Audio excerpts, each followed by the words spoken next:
University. We will provide as much information as we can about the extradition to Idaho and the criminal process. However, due to Idaho state law, we are limited in what information we can release today until Kohlberger has his initial appearance in Idaho court. I want to express my appreciation to our local community, the people of Idaho, and those throughout our nation who provided information to help us investigate these murders has been very impressive. We've received over 19,000 tips, and we've conducted over 300 interviews. To recap this case, on the evening of November 12th, Kaylee and Madison arrived home at about 1:56 a.m. after visiting a local bar and street food vendor. Ethan and Xana were at the Sigma Chi house before arriving home around 1:45 a.m. The two surviving roommates had also been in the community but returned around 1 a.m. On the morning of November 13th, a 911 call was made at 11:58 a.m. reporting an unconscious person at the residence. The call came from inside the home from one of the surviving roommates' cell phones. Moscow police responded and found 2 victims on the 2nd floor and 2 victims on the 3rd floor. On November 17th, autopsies were conducted and the Latah County coroner confirmed the identity of the 4 victims. The cause and manner of death was homicide by stabbing. Some had defensive wounds, and each had been stabbed multiple times. These murders have shaken our community, and no arrest will ever bring back these young students. However, we do believe justice will be found through the criminal process. This was a very complex and extensive case. We developed a clear picture over time, and we stand assured that the work is not done, but be assured the work is not done. This has just started. Since November, we have remained laser focused on pursuing every lead in our pursuit of justice for the victims and their families. I recognize the frustration with the lack of information that's been released. However, providing any details in this criminal investigation might have tainted the upcoming criminal prosecution or alerted the suspect of our progress. We will continue to provide as much information as we can as the process moves forward. Today, I want to specifically thank our dedicated Moscow Police Department detectives, patrol officers, the Idaho State detectives, the Idaho State troopers, and their crime lab technicians and scientists, and the Federal Bureau of Investigation for the resources and personnel to conduct this massive investigation. It was the dedication of them and the persistence and the numerous hours that led to an arrest. Fortunately, these highly skilled people worked together as a cohesive team to solve this case. I also want to thank our community and the nation. Over the past 6 weeks, I've been continually reminded of how much our community cares. Locally, public support has been exceptional with kind words, food for investigators, and letters of support. You will never know how much your words of encouragement help us through these trying times. I appreciate each of you and each of your kindness. Agencies and individuals from across the nation have reached out to us to express their support to this department. I'm reminded how our Moscow community, our families, and the nation has been impacted by this daily. Finally, I do want to thank our media partners for the help. You kept this in the news. You helped us with tips. You kept things going, and we truly appreciate that. And you are the product of those 19,000 tips that we received, which is an impressive number. I would like to invite Bill Thompson, the county prosecutor, up at this time.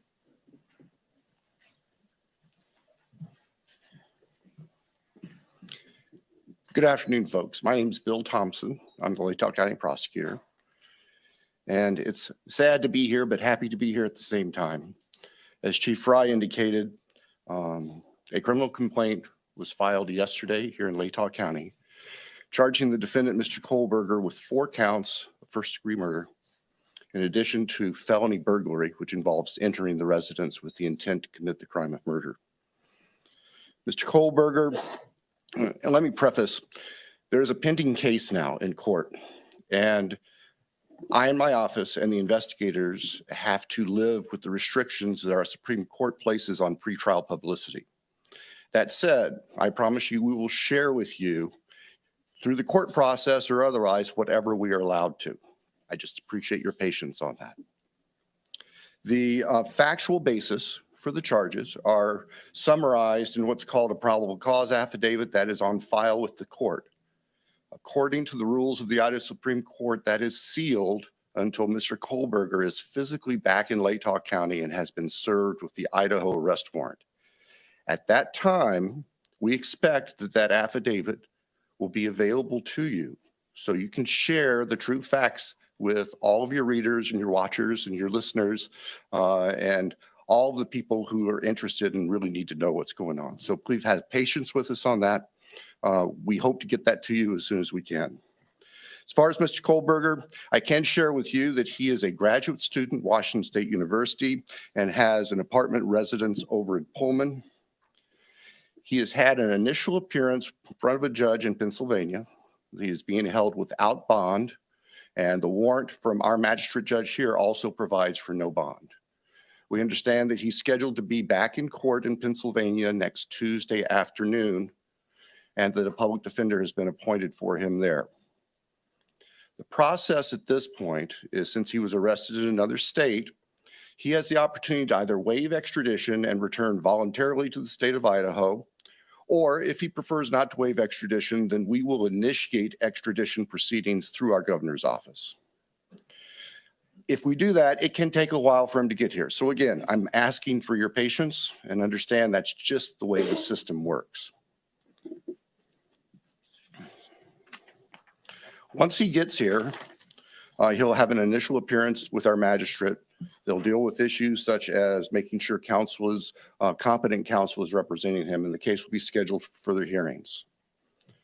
Your primary source of factual information is going to be the court record, because that's what the Supreme Court says we need to refer you to. So please pay attention to what's going on in court and have people there to watch and hear what's being said. As an attorney, myself and my office, we are limited on what we are allowed by the courts to say outside of the courtroom. So please just work with us. Finally, as the chief indicated, this is not the end of this investigation. In fact, this is a new beginning. You all now know the name of the person who has been charged with these offenses. Please get that information out there. Please ask the public, anyone who knows about this individual, to come forward, call the tip line, report anything you know about him to help the investigators and eventually our office and the court system understand fully everything there is to know about not only the individual, but what happened and why. Next, I'll introduce Colonel Ked Wells from the Idaho State Police. Thank you. Well, good afternoon. My name is Kedrick Wills. I serve as the director of the Idaho State Police and certainly want to express our appreciation for your attendance here today. These tragic murders took 4 young, vibrant lives from our community. Nothing we do can bring them back. The only thing that we can do in law enforcement to honor their memories that we know of is to bring this to a successful conclusion. This has been a very difficult time for the families, the university, the community, and the state of Idaho. However, it is also proven that communities come together in tough times. Certainly appreciate the support of the local community and our national audience that has been following us as our investigators have worked through this case.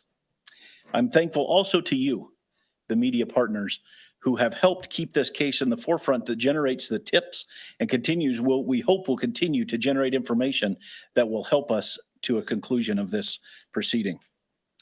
I'd like to express our appreciation on behalf of the Idaho State Police to Chief Fry, his leadership, and the entire Moscow Police Department for the way that they handled this from the very beginning. He directed the right people to the right positions that led us to this conclusion today.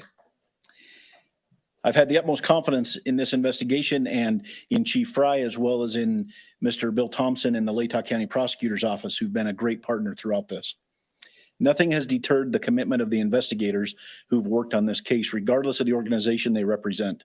It's been very trying and very difficult, as we know, as you know, that it has been on those investigators as they do the tedious work that they're so good at doing. The partnerships is what's led here as well.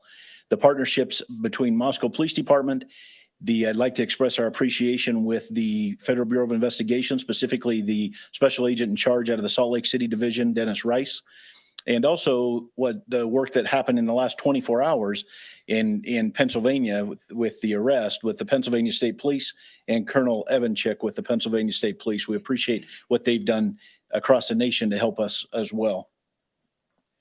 As Bill shared, this investigation is far from over. In fact, I appreciate what he shared, that this is not an ending, but rather a new beginning.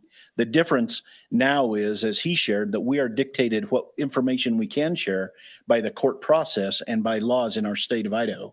And so we will share as he shared. Mr. Thompson is absolutely committed to share everything he can share through the court process. We've got to make sure that we don't get in front of that process. And we really deeply appreciate everybody's support here. The relationships that were forged here and the partnerships that were forged have led to this. And based on that is why we're here today. And we continue to believe that the best way we can honor these 4 lives that have been taken is to make sure that we have a successful outcome here. One of the partnerships that's been forged throughout this is a partnership with the University of Idaho. And on that, I'd like to introduce the president of the University of Idaho, Mr. Scott Green.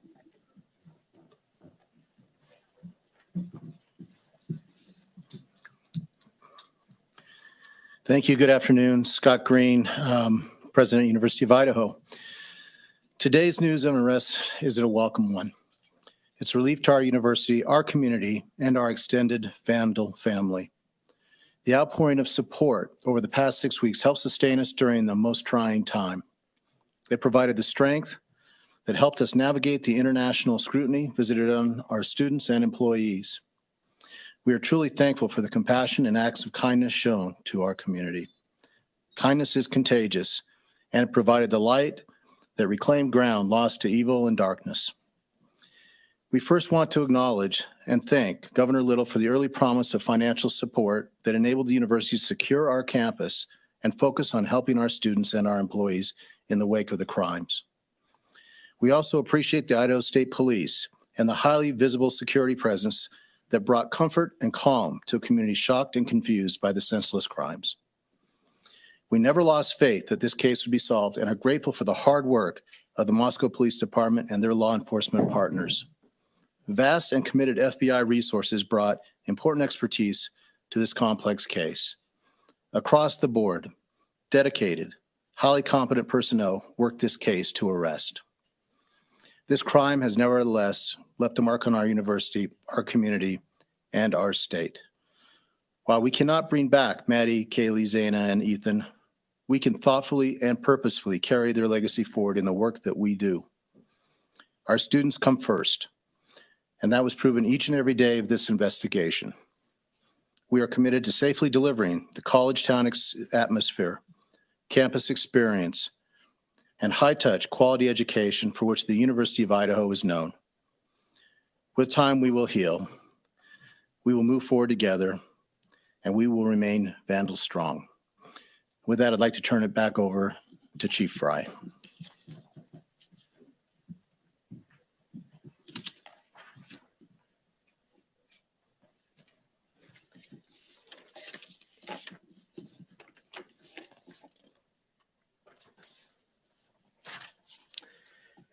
So now we will open the floor to questions. However, I want to remind everyone, as Prosecutor Bill Thompson explained, any factual information regarding the arrest of Kohlberger is currently sealed per Idaho law and will not be released until he has appeared in an Idaho court.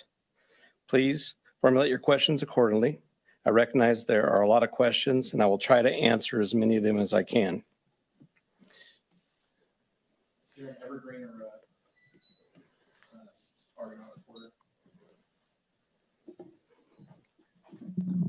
Lauren Patterson, Northwest Public Broadcasting, Spokane Public Radio. I realize the records are sealed. I guess I'm not too familiar with how it works, but can you tell us what tip, what lead, what piece of evidence really led you all the way from Idaho to the suspect in Pennsylvania? As I've said in the past, that's part of our investigation, and we won't be releasing that at this time. We will have those answers. We'll have them as soon as we can make those available to you. Then a quick follow-up and a two-parter. Is our community safe, or is law enforcement still on the search for other suspects who might be involved in this attack? What I can tell you is we have an individual in custody who committed these horrible crimes, and I do believe our community is safe, but we still need to be vigilant, right? We still have talked about this in the past. We always need to be aware of our surroundings and make sure that we're aware of what's going on.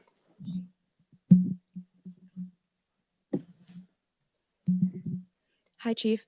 How soon into the investigation did police and law enforcement begin to spot Mr. Koberger as a potential suspect? And a follow-up, how many tips, if you can say, were specifically related to Mr. Koberger? To the tip part, honestly, I can't answer that question, so I'm not even going to speculate on that. On the other part, that's part of our investigation, and it will come out. I'd like the mic to please come right over here. Thank you. Dana Griffin with NBC News. Can you confirm that Kohlberger asked whether or not anyone else had been arrested when he was in custody? I cannot confirm that, or I'm not sure of that information, but that would still be a part of our investigation. Did CODIS initially return any hits on this guy? That's still part of our investigation. That will come out. If we could get somebody over here, please. And then one final question. Is there any message to the online sleuths who slandered and harassed people who they believed were responsible? There was a lot of speculation going on, and we've always said from the very beginning that we're the official message that comes out, and to pay attention to what we're putting out there to the press. I'm Nancy Liu with News Nation, and we were over at the house this morning, and you told us that the remediation would begin today. It was suddenly stopped. Can you tell us why? Yes. The house cleanup has been halted, and that came by a legal request from the court. Christina Corbin, Fox News. Chief, have you identified a motive? That is part of the investigation, and that will come out as we continue the investigation. But what we still ask is for people to continually send us things in the tip line. We are still looking for more information. We're still trying to build that picture, just like we have stated all along. We're putting all the pieces together, and that will help.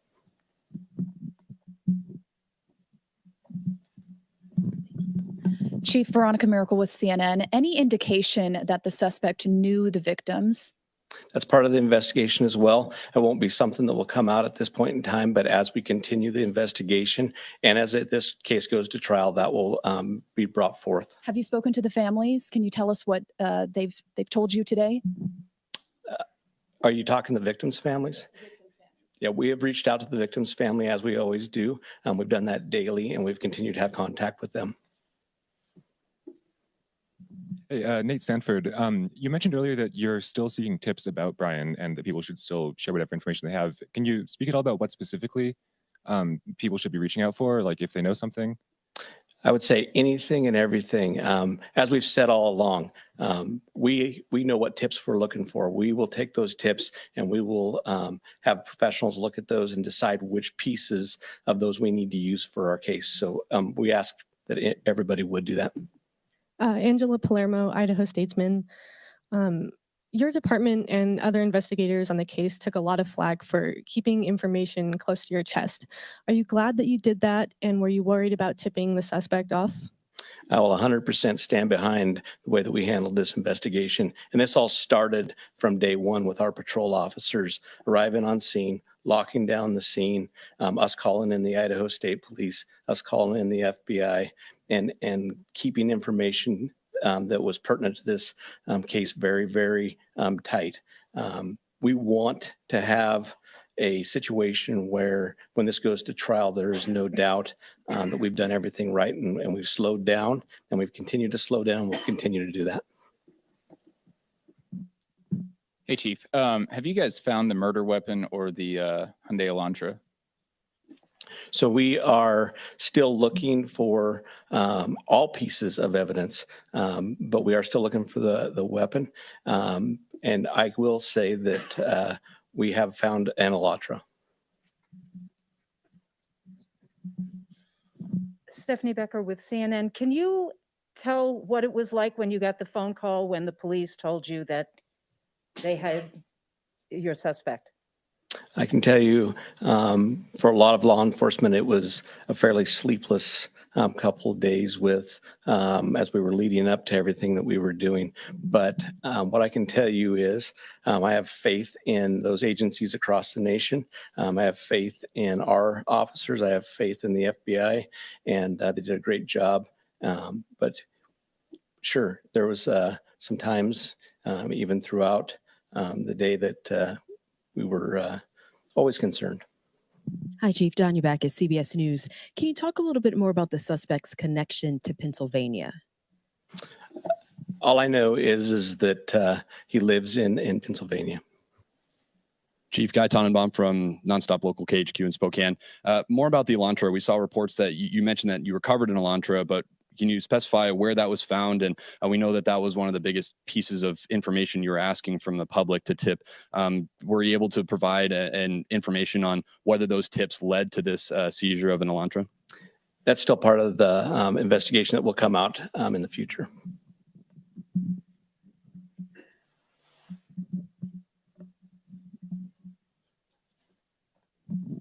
Chief Glenn Mosley, Idaho Public Radio here in Moscow. The additional police presence in town and on campus, semester's coming. Is that going to continue? You will continue to see state troopers in the area. You know, we're talking to Latah County as well. You will see a presence of us that we're always have up on campus. We have assigned officers to that. So you will continue to see a law enforcement presence. I'm going to take two more questions. Hi, Chief. Julie Scott, ABC News. Can you tell us if you eventually had a license plate number to the Elantra and how you tracked it to Pullman? That's still part of the investigation that will come out.